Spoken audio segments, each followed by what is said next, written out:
जय हिंद दोस्तों, welcome to सैनिक सेवा यूट्यूब चैनल्स। आज मैं आपको डॉक्यूमेंटेशन के बारे में बताने जा रहा हूं, जो कि हर एक सर्विस पर्सनल, पेंशनर और फैमिली पेंशन को जानकारी होना बहुत जरूरी है। इस टॉपिक को मैं स्टेप बाय स्टेप डिस्कस करूंगा। First, action by serving soldier for updation of the documentations. Second, action by pensioners. Third, actions by family pensioners or procedure for grant of family pensions. Claim for AGI extended insurance, process for ECS cards. ये सारे step इसमें for updation of the document में मैं अभी cover करने जा रहा हूं। आप मेरे साथ इसकी पूरी जानकारी लेने के लिए इस वीडियो में आखिर तक बने रहें। अगर अभी तक भी आपने मेरे इस YouTube चैनल को सब्सक्राइब नहीं किया है तो आप सब्सक्राइब करके अपने और अपने परिवार के वेलफेयर की जानकारी ले सकते हो कि मैं अक्सर आपके और आपके परिवार की वेलफेयर की वीडियो बनाता रहता हूं। Next, updation of documentations, action by serving personnels. एक सर्विंग पर्सन को क्या क्या एक्शन लेना चाहिए for updation of his personal documents. जैसे ही आपको आपकी टर्म्स एंड कंडीशन पूरी होने के बाद आपको 1 साल पहले रिटायरमेंट का वार्निंग ऑर्डर मिलता है। वो वार्निंग ऑर्डर आपके लिए एक इशारा दे रहा है कि आप अपने डॉक्यूमेंट कंप्लीट करके रिटायरमेंट के लिए रेडी रहो। तो आपने करना क्या है, आपने अपने बच्चों की डिटेल, जैसे उसका पार्ट ऑर्डर और उसमें जो डेट ऑफ बर्थ और नाम लिखा हुआ है उसका सेम आपके स्कूलिंग डॉक्यूमेंट से मिलना चाहिए, क्योंकि फिर आप उसके बच्चों के बेनिफिट के हकदार हो सकते हो, जैसे कि स्कॉलरशिप और रिक्रूटमेंट्स। सेकंड, आपका जो फैमिली है, वाइफ, उसके नाम, डेट ऑफ बर्थ और उसके Aadhaar card, PAN card, bank account, ये सारों से मिलना चाहिए, जो कि आपको रिटायरमेंट में कोई प्रॉब्लम फेस नहीं करना पड़े। ये डॉक्यूमेंटेशन आप आर्मी में सर्विस करते हुए आप ये अपडेट कर सकते हो। फिर आपने जो फील्ड सर्विस किया, क्या उसका एडजस्टमेंट हुआ है या नहीं, आपने कितना इनकैशमेंट किया, वो प्रॉपर पार्टी ऑर्डर हुआ है या नहीं, ये सारी चीजें आपने रिटायरमेंट से पहले चेक कर ली है। और आपको रिटायरमेंट के बाद एजीआई एक्सटेंडेड इंश्योरेंस कवर का जो सर्टिफिकेट मिलता है वो मिला है कि या नहीं, ये सारा आपने रिटायरमेंट से पहले और रिटायरमेंट के आगे विदिन 1 मंथ ये आपने सारा अपडेट कर लेना चाहिए। सेकंड स्टेप के ऊपर चलते हैं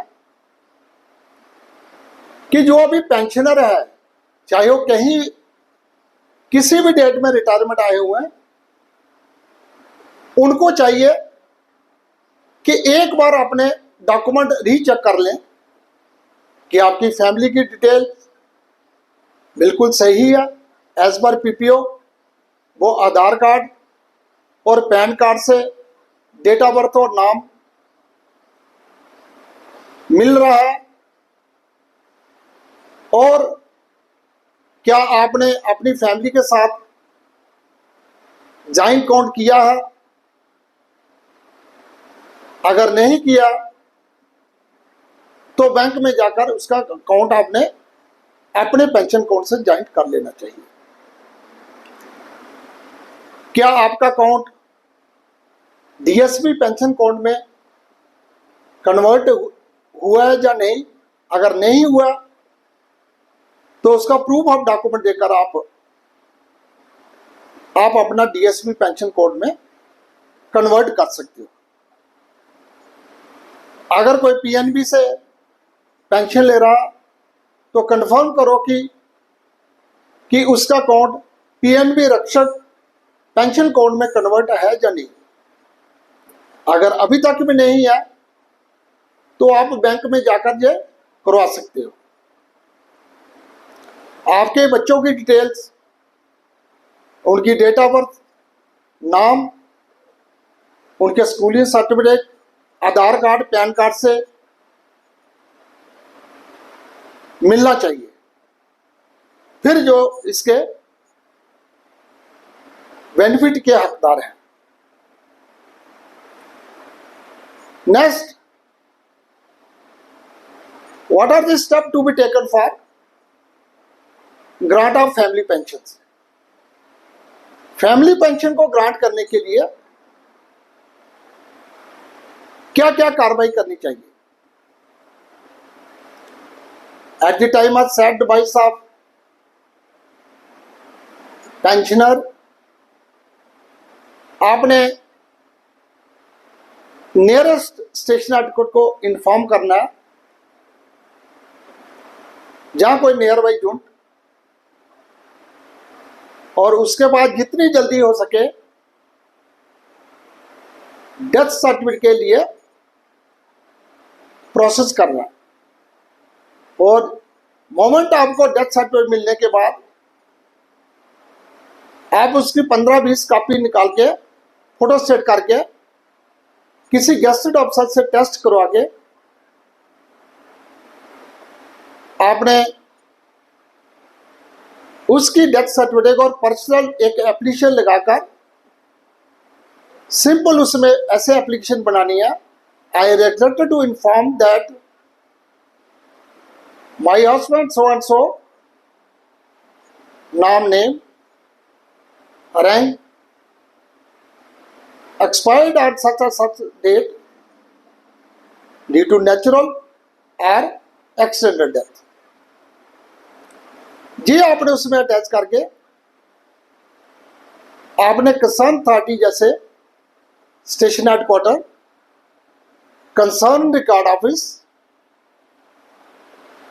आपके जिला सैनिक बोर्ड और पेमेंट अथॉरिटी, और जहां से पेंशन ले रहे हैं उस बैंक को भी ये इन्फॉर्म करना जरूरी है। उसके बाद आपने अपनी ओरिजिनल पीपीओ, डिस्चार्ज बुक और tested copy of death certificate, Aadhaar card, PAN card, bank detail लेकर आपने जहां से आपको पेंशन मिल रही है, पेमेंट अथॉरिटी जैसे कि डीपीडीओ, इनमें अपने डॉक्यूमेंट लेकर आपने सबमिट करने हैं। अगर ये कार्रवाई आपने प्रॉपर कर दी तो आपको विद इन 1 मंथ 2 मंथ में आपको पेंशन मिल सकती है। इसके बाद और भी कार्रवाई है, आपने एजीआई एक्सटेंड इंश्योरेंस कवर जो certificate at time of retirement में मिला है उसको चेक करना। उसमें डिटेल सारी दी हुई है कि extended insurance valid up to, अगर वो वैलिड है तो आपने एजीआई ऑफिस में उसके अपने बैंक डिटेल और डेथ सर्टिफिकेट के साथ और उसका सर्टिफिकेट आपने सबमिट करना है for claim of extend insurance covers.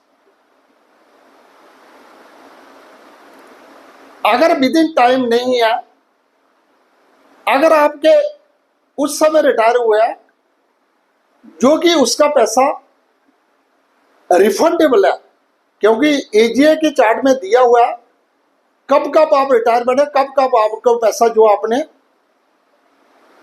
Deposit किया हुआ है वो रिफंडेबल है। अगर रिफंडेबल है तो फिर भी आपने रिफंड के लिए आपने उस सर्टिफिकेट को डेथ सर्टिफिकेट के साथ प्रोसेस करना है।